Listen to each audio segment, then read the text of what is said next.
Друзья, приветствую вас на канале, посвященном погоде рынка недвижимости Кипра. Сегодня мы с вами будем говорить о целой провинции Никосия, а точнее подведем итоги первого месяца, это январь у нас, напомню, 2026 года. Традиционно будем разбираться, что произошло с рынком жилой недвижимости по всей провинции, куда входит, по-моему, 6 крупных таких областных, опять по привычке, все как на Украине, крупных муниципалитетов, городов. И, конечно же, попробуем все-таки разобраться с этими процессами, как длиной в один месяц будем сравнивать.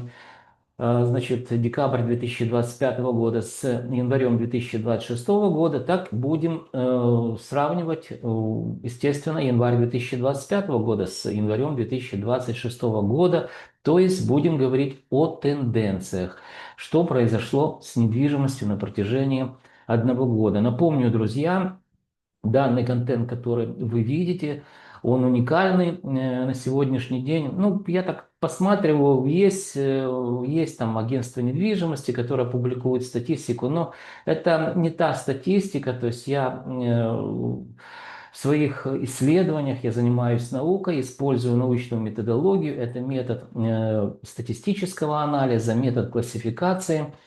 Поэтому я, в общем-то, через призму цифр пытаюсь вместе с вами разобраться, что же происходит на рынке недвижимости Кипра. Кстати, в свое время, в далекие, это были лет 10, наверное, назад, мы готовили, я и компания Lim Consulting, готовили программное обеспечение или участвовали в разработке программного обеспечения или тендер, так называемый, да, который позволила что оценивать для целей налогообложения всю продаваемую недвижимость по Украине. Ну, то есть подумайте просто, какой огромный у меня и у компании Limp Consulting за плечами опыт в данном направлении. А на Кипре похоже, что я один из немногих, так сказать, представитель как правильно назвать, данной категории специалистов, которые действительно пытаются через призму цифр понять, что же происходит с недвижимостью. Итак, много говорю, давайте, друзья, переходим к рынку жилой недвижимости. Включаю показ слайдов через призму времени и цифр, попробуем совместно с вами разобраться, а что же произошло с недвижимостью целой провинции Никосия. Перед вами остров Кипр. Говорим о административно-территориальном делении. Разделен на две части. В северной части живут турки-киприоты, в южной части живут, друзья, греки-киприоты. Всего 6 провинций. Сегодня мы говорим о провинции. Так, где она у нас? Никосия. Это самая большая провинция, если вы посмотрите, вот она таким пятнышком, да, сероватым. Она, кстати, разделена, город Никосия, город-муниципалитет, он разделен на две части, и это, наверное, единственная столица, может быть, еще где-то есть, напишите, которая разделена на две части. Ну, я имею в виду на северную часть и южную часть. Итак, смотрим административно-территориальное деление самой провинции Никосия. Вот так ее, как карта Google Map отрисовывает, таким, видите, пятнышком, да, ну, Сайпрус, это Кипр, это медь, это, ну, что-то, наверное, такого, да, цвета. Э, Похоже, да, на медь немного. А может, не похоже, не знаю. Я вроде бы не дальтоник, но напишите, если что. Итак, у нас сколько городов муниципалитетов входят в провинцию Никосия? Раз, два, три, четыре, пять, шесть. Шесть, да. Как я и говорил, шесть городов муниципалитетов. Обо всех мы с вами сегодня поговорим. Это сам город, муниципалитет Никосия, столица южной части острова Кипр. Это муниципалитет Агиос Дометиус, муниципалитет Страволос, муниципалитет Лакотомия, также муниципалитет Лация и муниципалитет Дали или Дейли. Итого 6 городов. Кстати, это ну, вот административно-территориальное деление. Мы дальше будем, опять же, отталкиваться именно от официального административно-территориального деления. Каждый большой город, муниципалитет, у него в подчинении есть еще агломерация небольших населенных пунктов, деревень там, или поселков, как правильно называется. То есть небольшие населенные пункты, которые, так сказать, в виде агломерации также входят в подчинение к тому или иному крупному городу-муниципалитету. Следующий, друзья, слайд. Ну, здесь мы говорим, конечно же, о городе-муниципалитете Никосия.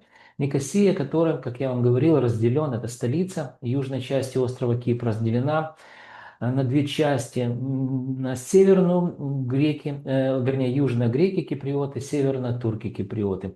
Ну, вы знаете события, которые произошли, да, на острове Кипр в 70-х годах.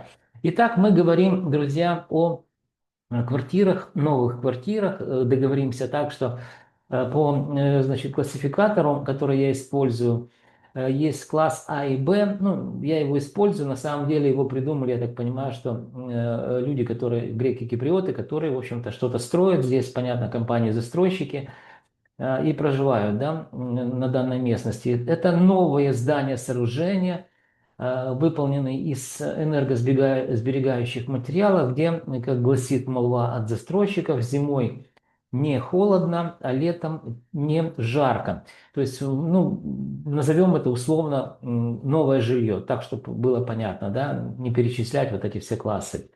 Также есть старое жилье, условно назовем его так.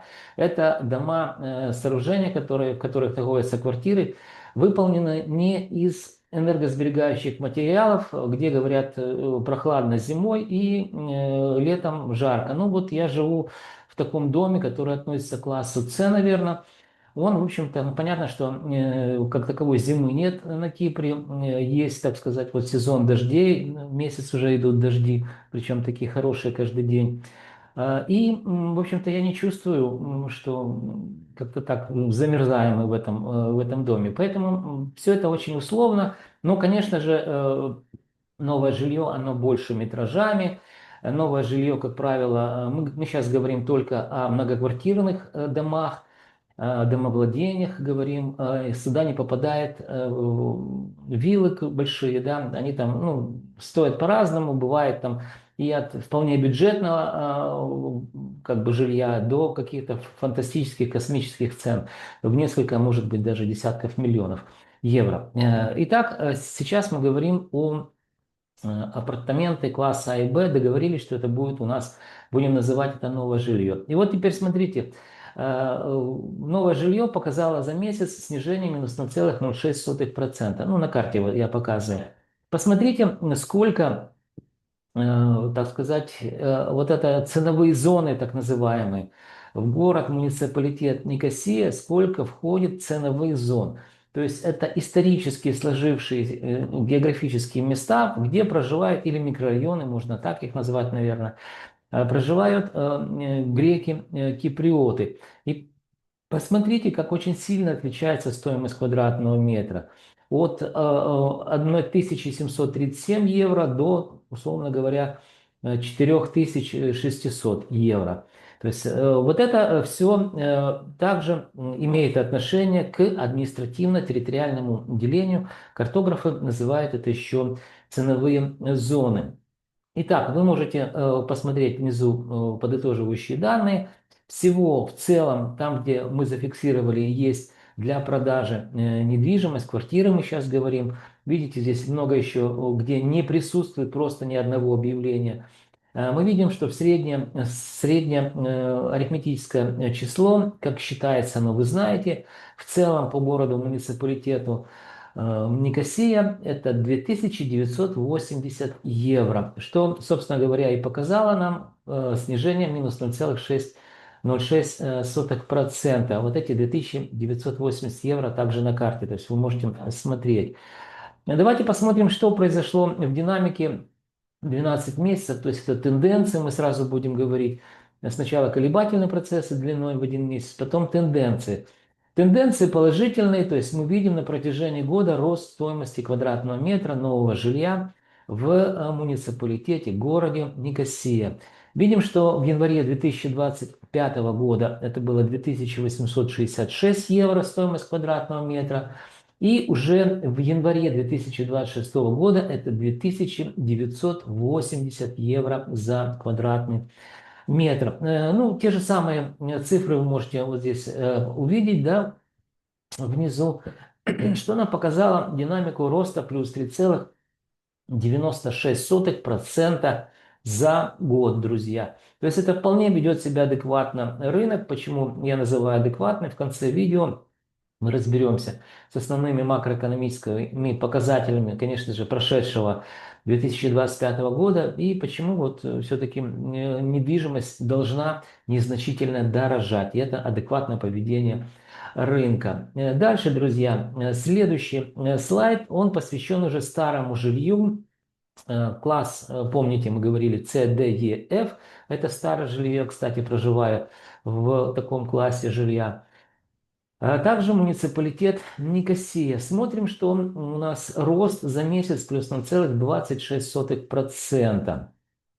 И среднее арифметическое число, видим здесь на карте, 1929 евро стоимость квадратного метра. Что, собственно говоря, достаточно сильно отличается, ну почти в 1000 евро. Видите, здесь 2980 новое жилье, а старое 1929 евро за квадратный метр. Что показало нам, друзья, за месяц незначительную динамику роста всего лишь плюс 0,26%. Да, друзья, мне вот задают вопросы, говорит Андрей, ну вот скукотища, ты, в общем, там какие-то цифры нам показываешь, нам это не интересно, нам надо, там, я не знаю, там, снимай эти мультфильмы или как они называются, видеоролики, где там жилищные комплексы, рекламирую квартиры, сколько это стоит. Друзья, я занимаюсь наукой, я не занимаюсь продажей недвижимости, это ну, абсолютно кардинально противоположные две профессии. Поэтому зачем столько много цифр? Объясню очень просто. Люди, которые предполагают продать или купить свою недвижимость, они могут использовать данные статистические данные для того, чтобы понять рыночную стоимость своей недвижимости. Сюда входит только, напомню, жилая недвижимость без вилл. Очень просто делается, находите, где находится у вас данного класса недвижимость, там, допустим, вот 1350 евро квадратный метр, умножаете на метраж вашей недвижимости, которая у вас по техническому паспорту, и вы примерно получите среднюю рыночную стоимость вашей недвижимости, которую вы планируете, допустим, продать или же, наоборот, планируете купить. Еще раз повторюсь, данные алгоритмы были заложены, ну вот на Кипре сколько людей проживает, да, и до войны сколько проживало в Украине, просто сравнение. Данные алгоритмы были, так сказать, мною и компанией Olymp Consulting разработаны для налогообложения недвижимости при продаже по целому огромному государству в стране, где проживало до войны порядка 45 миллионов человек. Ну, надеюсь, объяснил, зачем эти цифры нужны. Дальше, друзья, давайте посмотрим, что же все-таки произошло за год со старым жильем в муниципалитете Никосия. Видим, что в январе месяце 1859 евро стоимость квадратного метра.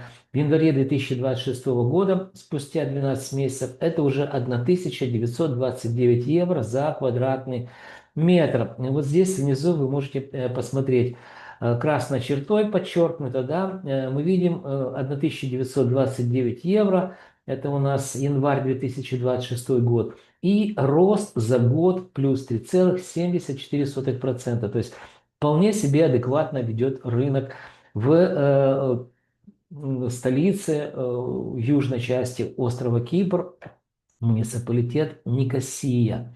А следующий слайд посвящен муниципалитету Агиос де Медиус. Мы видим, вот как он отрисованный, опять же, на карте. Google Map его так отрисовывает, границы данного муниципалитета. И будем говорить о... Здесь уже, друзья, я выборку и новое, и старое жилье.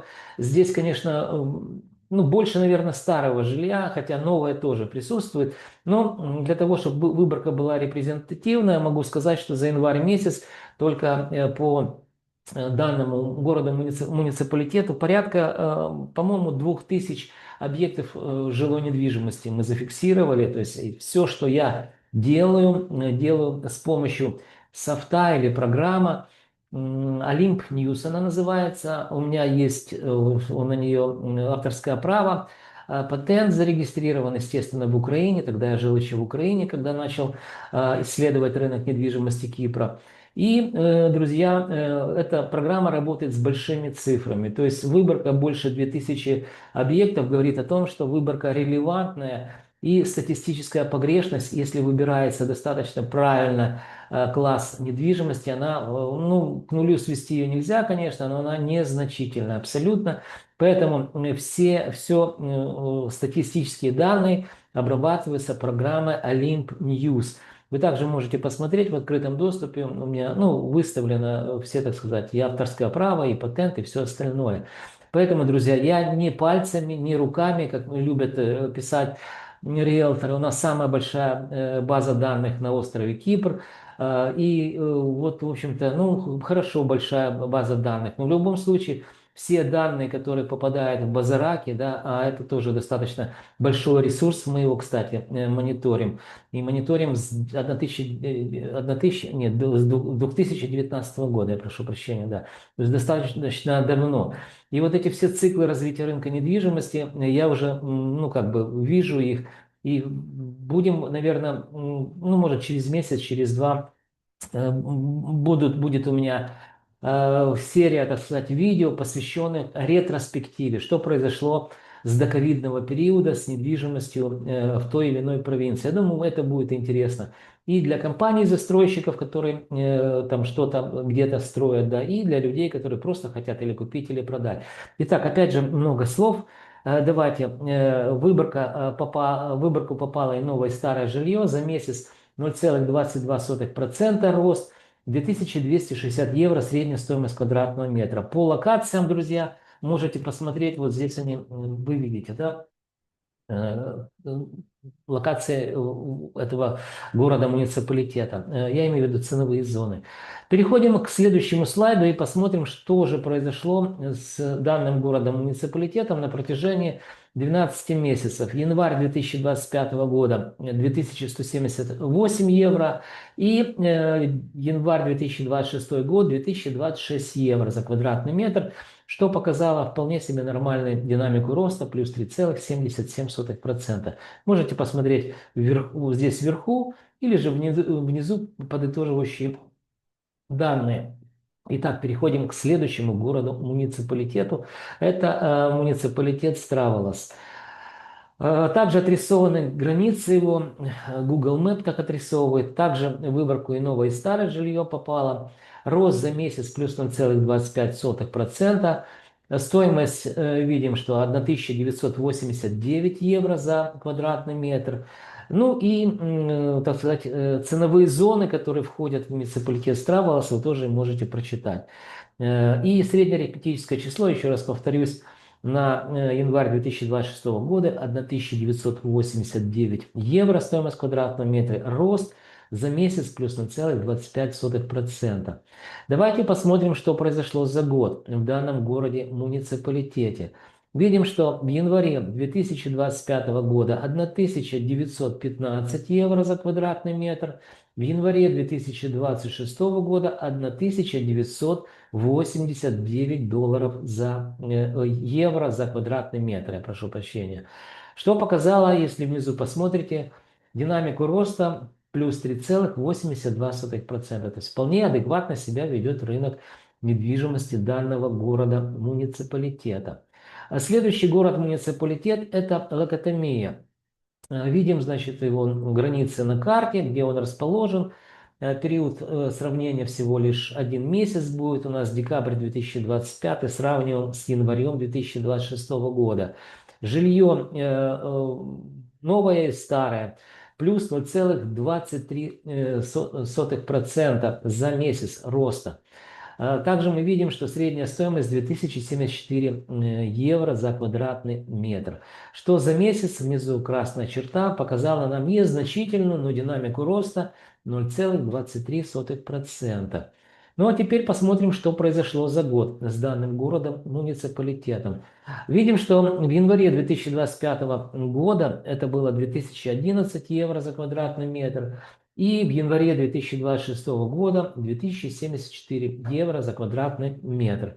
Что показало, друзья, нам динамику роста плюс 3,15% в годовом измерении. Ну, то есть вполне нормально себя ведет адекватно рынок недвижимости в данном городе-муниципалитете. Ну и муниципалитет Латвия, да. Что мы здесь, друзья, видим? Здесь мы видим, что также и новое, и старое жилье в выборку попало. Здесь снижение за месяц минус 0,05%. Стоимость средняя метра 2002 евро за квадратный метр. Также можете посмотреть в разрезе, так сказать, ценовых зон, сколько стоит квадратный метр. Ну, помните, я вам говорил, как правильно применять.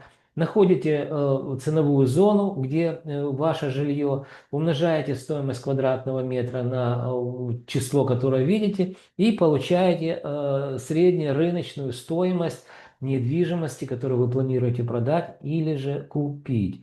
Итак, снижение, еще раз повторюсь, незначительно за месяц, минус 0,05%. Ну и последний, так сказать, муниципалитет у нас, да, нет, не последний, это у нас Латвия, что произошло за год. Длина 12 месяцев, период исследования.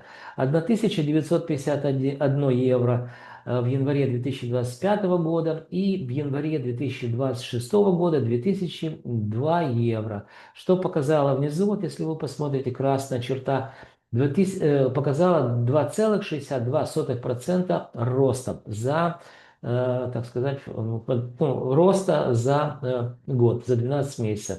Ну и муниципалитет Дали или Дели, я не знаю, как правильно тут в данном случае, ну и по-разному я вот и так читал. Видим здесь, что у нас так, также новое и старое жилье. Рост незначительный за месяц, плюс 0,28%. Самое бюджетное, друзья, жилье в данном муниципалитете 1818 евро. Ну, границы его отрисованы, видите, да? И рост, еще раз повторюсь, за месяц минус 0,28%. Давайте посмотрим, что произошло с этим городом-муниципалитетом, или точнее с недвижимостью и новое и старое жилье в течение года. Вот здесь мы видим, друзья, что динамику снижения. Недорогая недвижимость, и почему снижается, ну тут вопрос, да. Видим, что 1861 евро, это январь 2025 год, и январь 2026 год, это 1818 евро за квадратный метр. Что показало в годовом измерении снижение минус 2,31%. Данный муниципалитет город Дали единственный из 6 городов-муниципалитетов, которые мы подробно с вами разобрали, что происходило, показал нам отрицательную динамику снижения стоимости квадратного метра. Ну и уже подытоживающие, друзья, данные. Перед вами в целом данные по провинции Никосия. Период исследования всего лишь 1 месяц. Видим, что декабрь 2025 год сравниваем с январем 2026 года. Новое жилье, муниципалитет Никосия, снижение в течение месяца, мы уже проговаривали это, минус 0,07%. А вот дальше недвижимость, которая и старое, и новое жилье. Ну, давайте ради, так сказать, чистоты эксперимента проговорим все-таки. Никосия здесь только старое жилье, новое мы проговорили. Старое жилье за месяц подорожало на 0,26%. Ну и остальные, так сказать, Агиос Дометиос, Страволос, Локотомия, Латсия и Дали, видим, также показывали динамику незначительного роста, за исключением у нас, что здесь, муниципалитета Латсия. Но сейчас мы подводим итоги. В среднее, видите, вот это арифметическое число по новому жилью в городе-муниципалитете Никосия 2980 евро. А вот по старому жилью это 2012 евро за квадратный метр. Это среднее арифметическое число по данным городам, муниципалитетам, которые здесь вы видите. Итого рост плюс 0,19% за месяц в целом по провинции Никосия. Ну и, друзья, последний, самый такой интересный, я так думаю, слайд. Здесь все-таки мы подводим итоги по всем городам, муниципалитетам в течение года. То есть это тенденции, которые мы уже видим и которые, в общем-то, можно брать для прогноза следующего. Кстати, я буду и аренду показывать вам по всем вот этим городам, муниципалитетам, и будем говорить о прогнозах обязательно. Но это в следующих, так сказать, моих видео. Сейчас достаточно много у меня работы по Украине в том числе, поэтому я, так сказать, что могу, то, что успеваю, то и делаю. Итак, здесь мы подводим итоги, сравнивая январь 2026 год с январем 2025 года. Новое жилье, друзья, подорожало на 3,98% в целом по городу, муниципалитету Никосия. Индекс положительный единичка, запятая 0,40. Друзья, давайте расскажу, что такое индекс. Индекс – это макроэкономический показатель, который характеризует изменение стоимости недвижимости во времени. Его считать очень легко, если у вас есть статистические данные. Показываю на примере, как считается, 2980 делим на 2866, получаем рост в процентном соотношении за год или же положительный индекс. Немножко саморекламы, друзья, на протяжении многих лет, наверное, больше 10 лет, для крупных украинских банков, также для иностранных банков, которые работают на территории Украины, я делаю, и компания Lim Consulting, индексы, которые вам сейчас показываю, да, на примере острова Кипр, а точнее целой, так сказать, провинции Никосия. Так вот, данная информация, она важна очень людям, которые работают в банках, это управление по рискам, риск-менеджменту. Почему она важна? Они знают, данные специалисты, как меняется стоимость денег во времени, а я один из немногих знаю, как меняется стоимость недвижимости во времени также. И под целые, так сказать, кредитные портфели, мы сейчас говорим о недвижимости, мы индексами буквально показываем им процессы, что происходит с недвижимостью, под которую финансовое учреждение выдало какие-то финансовые средства. Итак, друзья, мы увидели, что новое жилье за год подорожало на 3,98% или на 4%. Почему я говорил, что это адекватно? Давайте обратимся к основным макроэкономическим показателям, которые характеризуют развитие экономики острова Кипр, южной его части. Видим, 2025 год – это минус 2%, это инфляция. Ну, в феврале, напоминаю, будет корректировка. Я думаю, что здесь будет как в 2024 году или даже больше инфляция. Но я предполагаю, может быть, ошибаюсь. Так вот, что такое инфляция, вы знаете. Когда обесцениваются деньги, в том числе фиатные деньги. Ну, есть закон стоимости, он гласит о следующем, что экономика работает сбалансированно, если количество денег, которые находятся в обращении, соответствует выпущенным товарам и услугам. Ну, есть некий баланс. Как только количество денег становится больше, то есть их печатают больше, да, эти деньги, они, естественно, обесценены, и за эти обесцененные деньги, что, друзья, можно меньше все купить товаров и услуг. Недвижимость является таким же товаром, друзья. Так вот, если инфляция 2%, это на 2% мы увидели обесценивание евро, да, то, естественно, недвижимость, она считается всегда тихая некая гавань, которая позволяет не обесцениваться деньгам вашим, да, а в иных, ну, в других случаях даже приумножать их. То есть удачные инвестиции приносят вам пассивный доход, который позволяет, в общем-то, вам, так сказать, зарабатывать еще.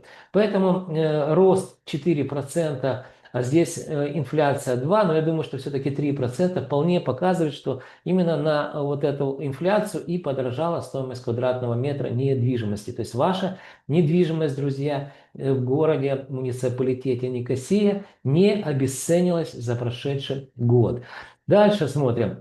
Старое жилье, друзья. Ну, здесь вы сами почитаете все, да, уже не буду проговаривать. 2012 евро за квадратный метр. Это в целом по, так сказать, провинции Никосия, что показало 2,52% незначительную динамику роста. Меньше, конечно, чем новое жилье, но все же это положительная динамика. И даже если мы будем брать вот здесь 2% инфляция, то мы все равно будем видеть, что, как оно называется, недвижимость ваша старая нисколько не подешевела за один год.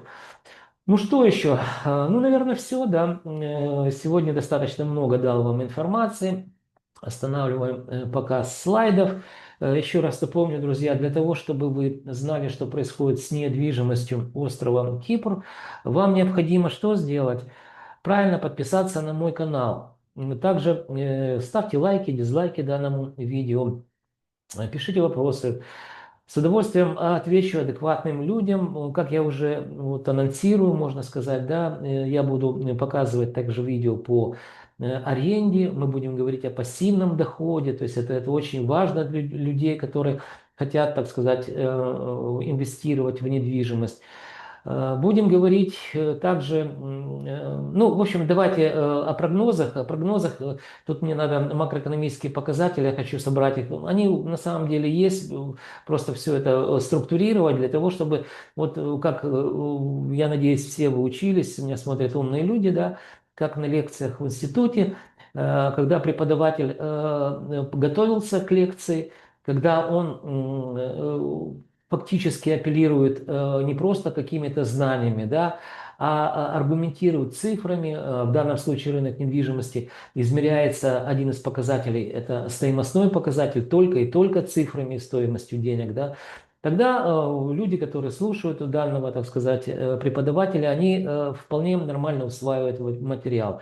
Вот так и я, человек старой школы, постараюсь все это вот систематизировать, все свои видео ролики именно по Кипру. По Украине-то я это давно делаю. Итак, друзья, пришло время прощаться. Еще раз не забудьте подписаться. До встречи в следующих моих видеороликах.